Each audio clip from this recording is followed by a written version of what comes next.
அனைவருக்கும் வணக்கம். Welcome back to my channel. இன்றைக்கி நாங்கள் பார்க்க போகிறது டாக் லைஃப் படத்தில் வந்த ஒரு அருமையான லிரிக்கல் வீடியோ தான். அன்றைக்கெல்லாம் நாங்கள் கேட்டிருந்தோம் ஆடியோ சாங் அண்ட் அந்த பாட்டு எல்லாமே இப்போயும் லூப் மாடலில் கேட்டுகிட்டே தான் இருக்கேன்.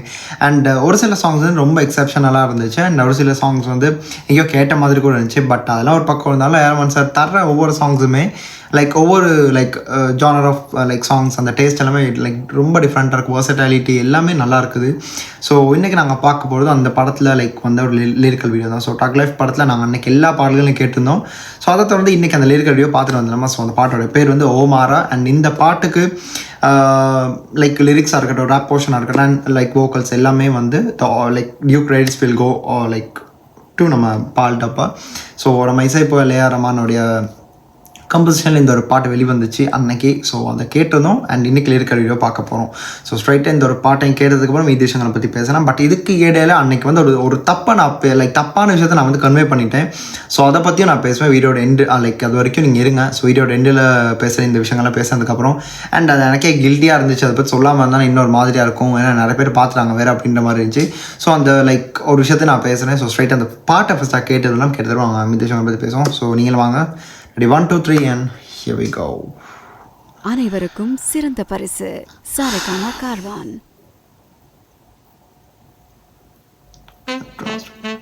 Kamal Hassan.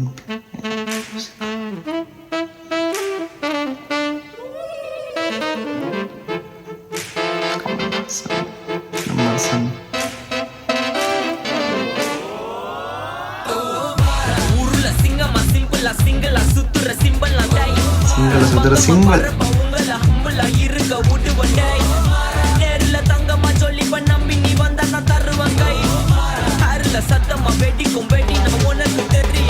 நான் ஸ்டைல் இல்லை.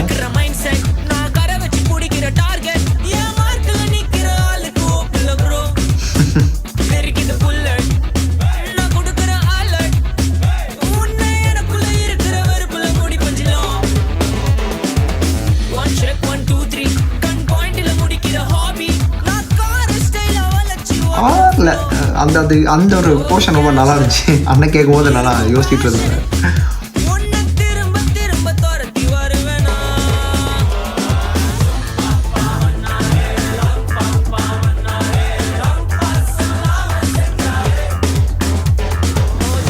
அந்த கார் சீக்வன்ஸில்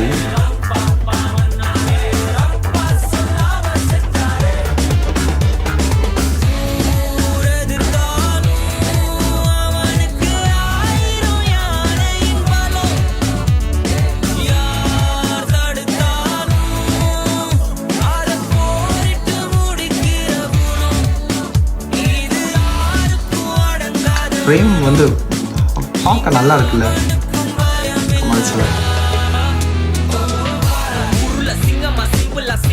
இந்த ஒரு போர்ஷனை தான் நான் ரொம்ப வைப்பில் கேட்ட ஒரு போர்ஷன்.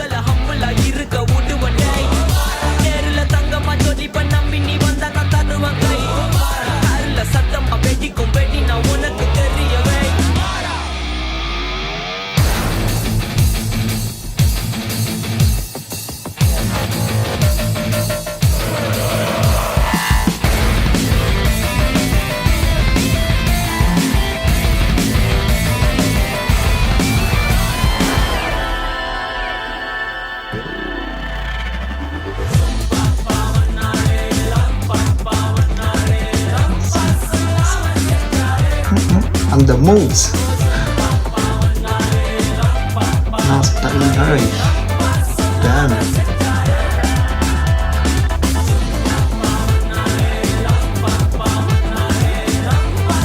The sequence தான் இந்த ஒரு கன் பாயிண்ட் வச்சு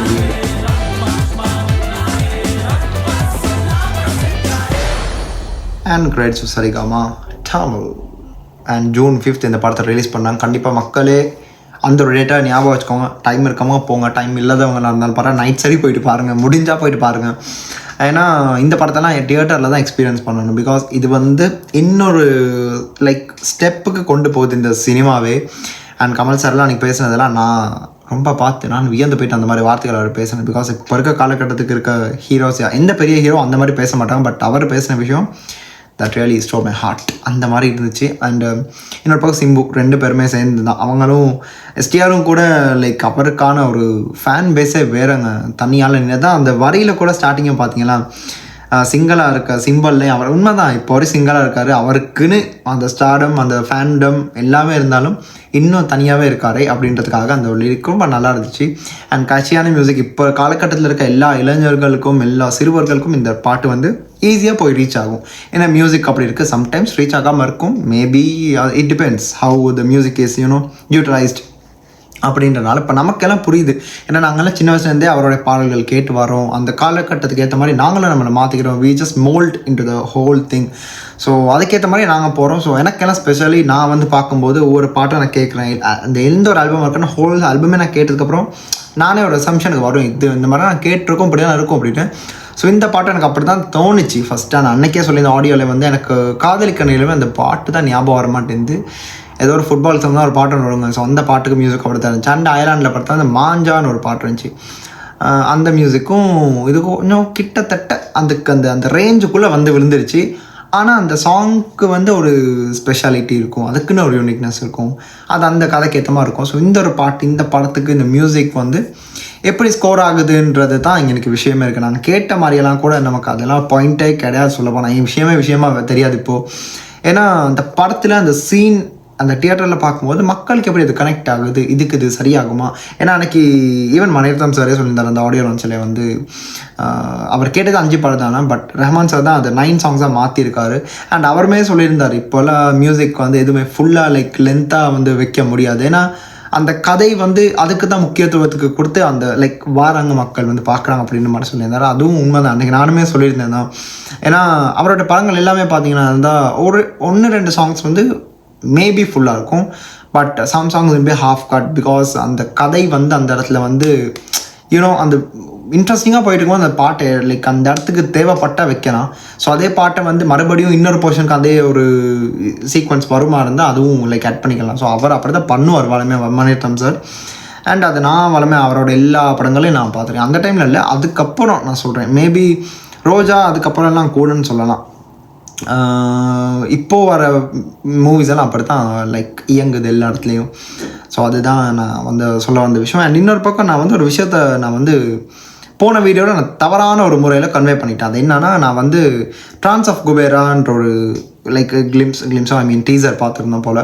ஸோ அதுக்கு வந்து நான் தனுஷ் சார் நடித்த படங்களில் வந்து அவர் வந்து அந்த கேரக்டர் வந்து லிவ் பண்ணுவார். லைக் லைவ்லியான பர்ஃபார்மன்ஸ் அந்த ஆன் ஸ்பாட்டில் கொடுப்பாரு. அது வந்து பார்க்கவும் அவ்வளோ இதுவாக இருக்கும். அந்த வந்து ரொம்ப அந்த கேரக்டர் வாழ்வார் அப்படின்ற மாதிரி சொல்லியிருந்தேன். அது எல்லாம் ஓகே தான் அப்படின்ற மாதிரி இருந்தாலும் நான் வந்து சொன்ன படங்களோட லிஸ்ட் வந்து ஒரு படம் வந்து அடிஷ்னலாக தப்பாக போயிடுது. ஸோ அது என்னன்னா 1001 நான் சொல்லிட்டேன். நம்ம தனுஷ் சார் நடித்தது அது 1001 இல்லை, அது வந்து கார்த்தி நடித்த படம். 1001க்கு பதில் நான் மயக்கம் என்னன்னு சொல்ல வந்த விஷயம். அது என்னமோ யோசனை எனக்கு என்ன அந்த டைமில் என்ன ஆச்சுன்னு கூட தெரியல எனக்கு. பிகாஸ் நான் நிறைய பாட்டு கேட்டுக்கிட்டே போனேன். நான் பேக் டு பேக் வீடியோ நான் அப்படியே ஷூட் பண்ணிக்கிட்டே போனேன். ஸோ அந்த மைண்டில் ஸ்ட்ரைக் ஆனது வந்து நான் மாற்றி சொல்லிட்டேன். எனக்கு அந்த கில்ட்டி ஃபீல் இருந்துச்சு. அதை பற்றி ஒத்துக்கிறோமே நம்ம பண்ண ஒரு பிள்ளை. ஏன்னா சம்டைம்ஸ் இந்த படங்களை பார்க்காதவங்க கூட இருப்பாங்க, பார்த்தவங்களுக்கு தெரியும். ஏன்னா நிறைய பேர் கமெண்ட் பண்ணியிருந்தீங்க. ஸோ அது எனக்கு ரொம்ப சந்தோஷமாக இருந்துச்சு. அட்லீஸ்ட் பார்த்து நம்ம பிள்ளையை எடுத்து சொன்னாங்கன்னா நாங்களும் திருத்திக்கணும். ஏன்னா நாங்கள் வந்து சும்மா எடுத்தோம் பேசணும், ஏதோ பார்த்து சிரிக்கிறோம், இதை பார்த்து பேசுகிறோன்ற மாதிரி இல்லாமல் அந்த பார்த்து பண்ணுறதுலேயும் நம்ம வந்து அந்த ரெஸ்பான்சிபிலிட்டின்னு ஒன்று இருக்குது. சும்மா வந்து சோஷியல் மீடியா நாங்கள் இப்போ யூடியூப்லாம் பண்ணுறோன்றதுக்காக நான் வந்து எல்லாத்தையுமே பேசிட்டு போக முடியாது. அண்ட் பல பேருக்கு அது கம்மியான விதம் வந்து வேறு மாதிரி கூட இருந்திருக்காங்க. மேபி பார்க்காதவங்களுக்கு ஓகே தனுஷ் இந்த படத்தை நடிச்சிருக்காரு போல் அப்படின்னு தேடி பார்க்கலே அவங்க ஒரு அசம்ஷனுக்கு வந்துடுவாங்க. ஏன்னா அந்த மாதிரி சில பேர் இருப்பாங்கன்னா மூவிஸோடைய நாலேஜ் இல்லாதவங்களுக்கு அந்த ஒரு விஷயம் போய் சேர்ந்துச்சுன்னா இன்கேஸ் நம்ம போட்ட ஒரு 3 பேர் பார்த்தாலும் 3வது நபர் வந்து அதை பற்றி இன்னொருத்தர் சொல்லி ஓகே இவரு இருக்காரோன்ற மாதிரி சந்தேகத்துக்கு வந்துட்டாங்கன்னா ஸோ அதான் அந்த ஒரு விஷயத்துக்காக தான் இதுக்கு முன்னாடி நடந்திருக்கோம் 2. பட் அது வந்து அவ்வளோவா இல்லை. பட் மூவிஸ் இப்படியெல்லாம் நான் இது பண்ணியிருப்பேனான்னு தெரியலை, கம்மி தான் மிஸ்டேக்ஸ். பட் எனிவேஸ் இனி அந்த தவறு வராமல் நான் பார்த்துக்கிறேன். ஏன்னா அன்றைக்கி இருந்து அந்த டைமுக்கு அப்படி ஆகிடுது. ஸோ அதுதான் விஷயம். And anyways I apologise to people and மன்னிச்சு ஏற்றுக்கோங்க. அதுதான் நான் சொல்ல வந்த விஷயம். அண்ட் அதை கமெண்ட் பண்ண அவ்வளோ பேருக்கும் ரொம்ப நன்றி. அண்ட் சிலவங்க வந்து என்ன 1001 என்ன அவர் நடிச்சிருக்காரா அந்த கேட்ட கேள்வி என்னை வந்து என்னை அரைஞ்ச மாதிரி ஒரு ஃபீலிங்க்கு நான் வந்து கொண்டு வந்துக்கிட்டேன். நானே அந்த இடத்துல யோசிச்சுட்டு ஆமாம் இல்லை அவசரப்பட்டு பேசிட்டோமோன்னு யோசிச்சிட்டேன். But still I regret for that and I felt really sorry. அன்றைக்கி அதை பார்த்துட்டு எனக்கே மண்டை குத்தாயிடுச்சு. நான் அதை யோசிச்சிட்டேன், அடுத்த வீடியோ பண்ணுறோமா இதுக்கு பண்ணும்போதே சொல்லிடலாம் அப்படின்னு. ஸோ இப்போ நான் சொல்லி அதை முடிச்சிட்டேன். அண்ட் அவ்வளோதாங்க, இந்த பாட்டையும் பார்த்துருவோம். மியூசிக் நம்ம ஏஆர் மன்சோட மியூசிக்கை பற்றி எல்லாமே நான் பேசணும். ஸோ திரும்ப இந்த வீடியோ நான் முடிச்சுக்கிறேன். அடுத்த இந்த வீடியோக்கு வந்து ரியாக்ட் பண்ணி போட்டால் நீங்கள் என்ன லைக் எதை பண்ணணுமோ அதை நீங்கள் சொல்லுங்கள். ஸோ திரும்ப இந்த வீடியோ முடிச்சுக்கிறேன். அடுத்த இந்த ஒரு வீடியோக்கு பார்க்கலாம் என்ன பண்ண போகிறேன்னு தெரியல. ஸோ இது உங்கள் சிம்பிளி ஹரி. Stay tuned. மறக்காம சர்ப்ரைஸ் பண்ணுங்க. தேங்க்யூ.